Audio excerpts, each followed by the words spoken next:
में छूट जाता, आधी छुट्टी बात का एक साथ में गणित का पीरियड, अंग्रेजी की तब धौस जमा की, खेल के पीछे टांग रखी, आधी छुट्टी में स्कूल मेला हो जाता, मेले में आधी बात कर पाते, आधी बात अंग में भी क्लास में लौटते। तब दिन इतना बड़ा लगता जैसे छोटे बस्ते में ठूस ठूस कर भरा। बहुत धन्यवाद आदरणीय अतुल साहब, आपका बहुत बहुत आभार।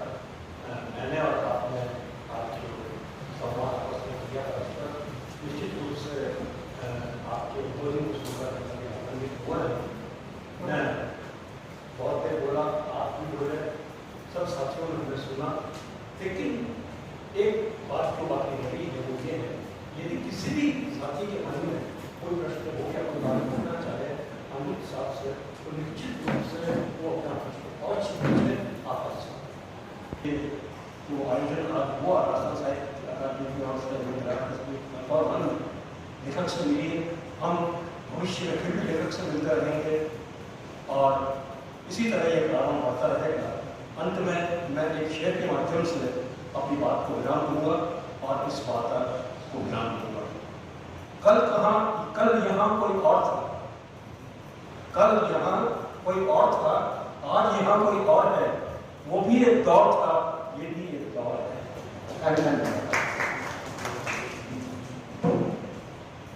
सुंदर सार्थक सृजन संवाद रहा और मैं एक बार पूरे सदन से चाहूंगी कि एक बार जोरदार ताली हो।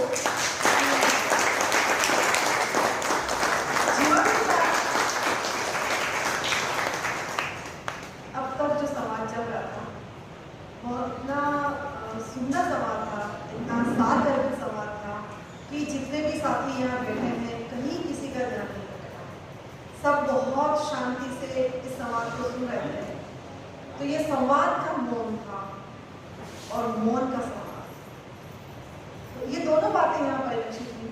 और हमने ये जाना श्री अनिरुद्ध अमर साहब के साथ बात करके कि रचनात्मक पल, रहस्यमयी पल कैसे हो सकते हैं, क्योंकि आपकी अक्सर बातों में रहस्य चलता है।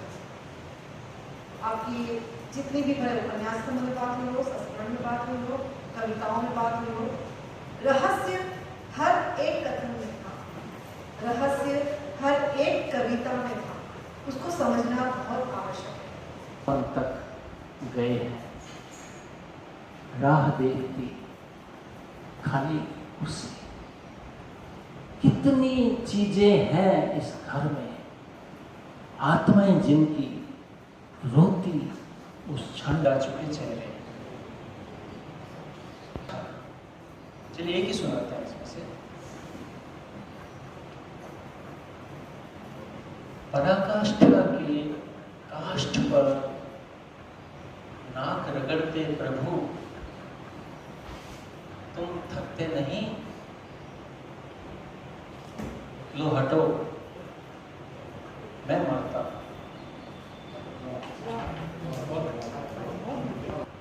एक दो कविताएं, मेरे पास कोई कविता नहीं, ये मेरे पास नहीं रहनी चाहिए, इसके अलावा बिल्कुल ब्लैक बोर्ड हो जाना चाहिए बहरा। परछाई पीता, परछाई पी रहा, थोड़े की सलवटी बालू पर तुम्हारे भेजे ऊंट की परछाई फिसल गई। तृष्णा, कैसी तृष्णा, ऊंट की आंखों में डूबते सूर्य को पी रहे। तृष्णा, तृष्णा, मैं परछाई पीता, तुम जल की तरह उतर गई। गांव से चला मगर पड़ोस के कस्बे नहीं, मेरे बैल भी नहीं जानते थे जिस देश जा रहे थे वह कौन सा देश। युग बीता न बीता युग, थके थके हम तुमसे, कहीं थमे नहीं, पुकारा नहीं किसी को, बीच मार्ग मटकी बेची नहीं किसी को। सर्दी गर्मी बारिश तीनों मौसम लागू थे, पहुंचे बिल्कुल देश जैसे देश। धूप भीज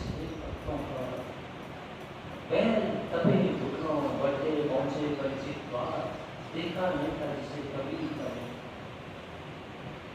एक ही द्वार था उनकी आंखों में, उस एक ही द्वार के आगे रखी मैंने 2 मटकियां।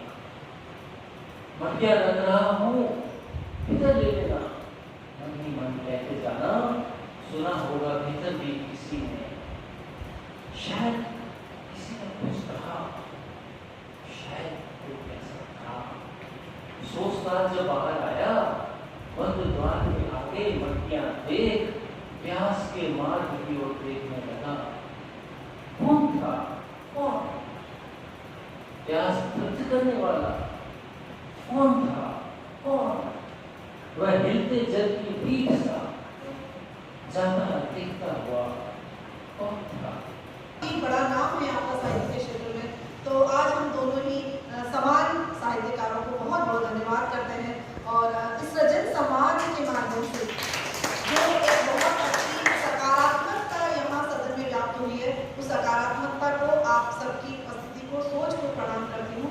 और साथ ही मैं अब बहुत संक्षिप्त रूप से एक बात कहने के लिए आज की विश्व अतिथि श्रीमती सरवर खान मैम को मैं आमंत्रित करती हूँ कि बहुत संक्षिप्त आप अपनी बात इस संवाद के संदर्भ में यहाँ कहें।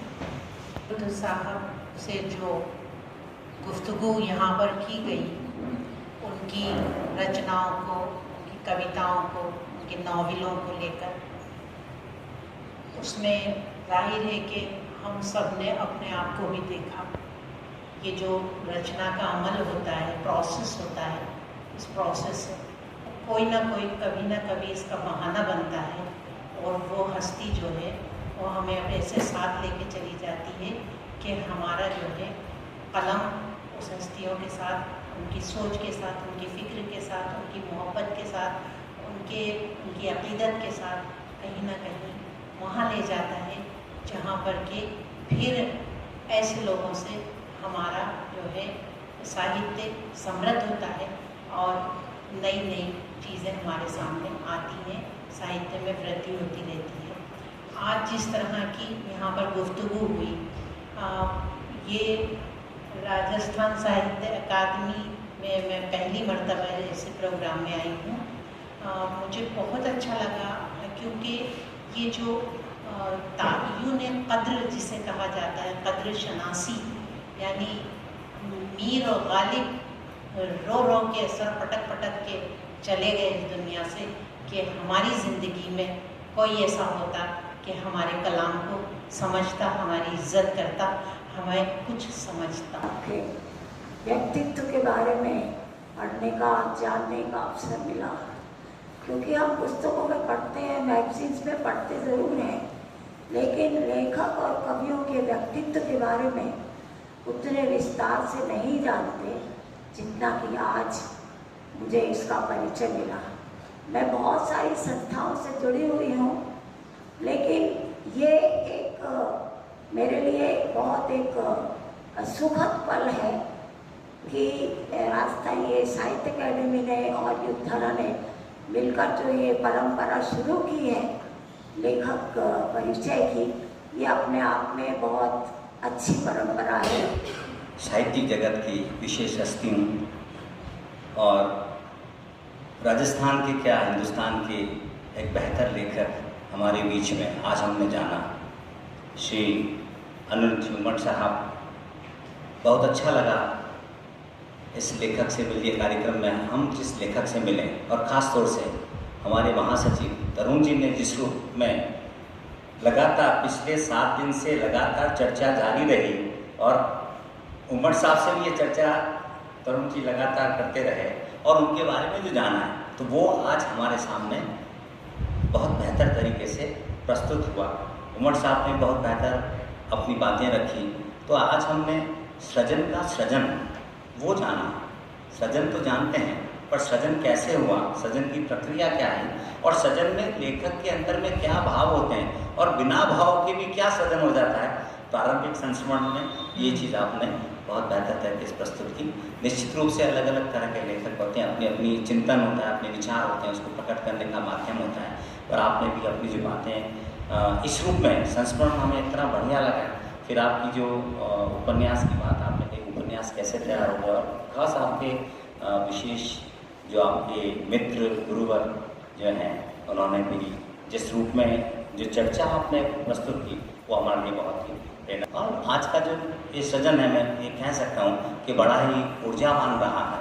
और मैं चाहूँगा कि मैं इसके लिए चाहूँगा कि इस तरह के लेखक से मिलिए कार्यक्रम या इस तरह की चर्चाएँ लगातार होती रहनी चाहिए। जैसे सरवत जी ने कहा कि उर्दू के अंदर भी इस तरह की प्रक्रिया प्रारंभ हुई, ये बहुत बढ़िया बात है कि आज हमारी ये सार्थकता यही है आज के सृजन की कि आप अपनी उस विधा के अंदर, उस भाषा के अंदर भी इस कार्यक्रम को इस तरह से प्रारंभ करें। कार्यक्रम के मुख्य अतिथि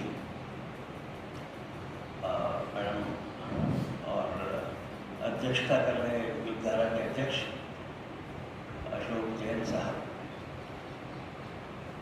इस संवाद का संचालन कर रहे भाई तरुण जी, अनिरुद्ध जी के परिवार से आए हमारे अतिथिगण, मित्रों, आप सभी का मैं राजस्थान साहित्य अकादमी की ओर से हार्दिक आभार व्यक्त करता हूँ। विशेष तौर से अनिरुद्ध उमट साहब का जो बीकानेर से तशरीफ लाए और अपने वक्तव्य में उन्होंने बार बार बीकानेर को याद भी किया। मैं भी बीकानेर को इसी तरह याद करता हूँ। मैं बीकानेर को हरीश बालानी जी के लिए याद करता हूँ। मैं बीकानेर को नंदकिशोर आचार्य जी के लिए याद करता हूँ। मैं बीकानेर को डॉक्टर पूनम गैया जी के लिए याद करता हूँ और उनके पुत्र पीयूष जी के लिए याद करता हूँ। असल में बीकानेर, अगर मैं ये कहूँ कि राजस्थान की सांस्कृतिक राजधानी है तो शायद अतिशयोक्ति नहीं होगी। ये सारी बातें कहने का तात्पर्य ये रहा कि इस प्रकार के आयोजन हमें जोड़ने का काम करते हैं और अपने आप को पहचानने का भी एक मौका देते हैं। मैं डॉक्टर हेमेंद्र चंडालिया, सदस्य सरस्वती सभा राजस्थान साहित्य अकादमी। आज लेखक से मिलिए सृजन संवाद कार्यक्रम का राजस्थान साहित्य अकादमी में आयोजन किया गया और बीकानेर से वरिष्ठ उपन्यासकार कवि श्री अनिरुद्ध उमट का साक्षात्कार युगधारा के महासचिव श्री तरुण दाधीच ने के विभिन्न सरोकारों पर बातचीत की और विशेष तौर से इस समय जो चुनौतियां हैं साहित्य के सामने, रचना कर्म के सामने, अभिव्यक्ति के सामने, उन पर भी बातचीत की। इस समय विश्व में ऐसी हालात है कि अभिव्यक्ति के सवाल पर अत्यधिक संकट है। रचनाकारों के समक्ष न सिर्फ सत्ता व्यवस्था के दबाव का प्रश्न है, बल्कि जो बाजार व्यवस्था पूंजीवाद के द्वारा स्थापित कर दी गई है सारी दुनिया में, उसने भी अभिव्यक्ति की आज़ादी को बाधित किया है। न सिर्फ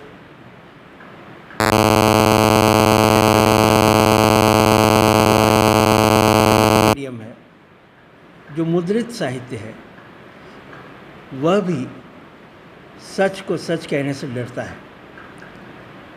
सत्ता का जिस प्रकार से निरंकुश प्रयोग दुनिया के विभिन्न देशों में साम्राज्यवादी ताकतों द्वारा किया जा रहा है, ऐसे में ये लेखक का दायित्व है कि वह पूरी निडरता के साथ अपनी बात को रखे और जो समाज को जोड़ने वाली ताकतें हैं, जो लोगों को आपस में प्रेम और भाईचारा सिखाने वाली ताकतें हैं, उनको हम मजबूत करें। राजस्थान साहित्य अकादमी का भी यही लक्ष्य है कि हम लोगों को परस्पर प्रेम और भाईचारे की बात बार बार याद दिलाएं और जो साहित्य का हमारा मूल ध्येय है वसुधैव कुटुंबकम का, जिसमें सारी दुनिया के लोग एक परिवार की तरह रह सकें, उसको स्थापित करने की दिशा में काम करें।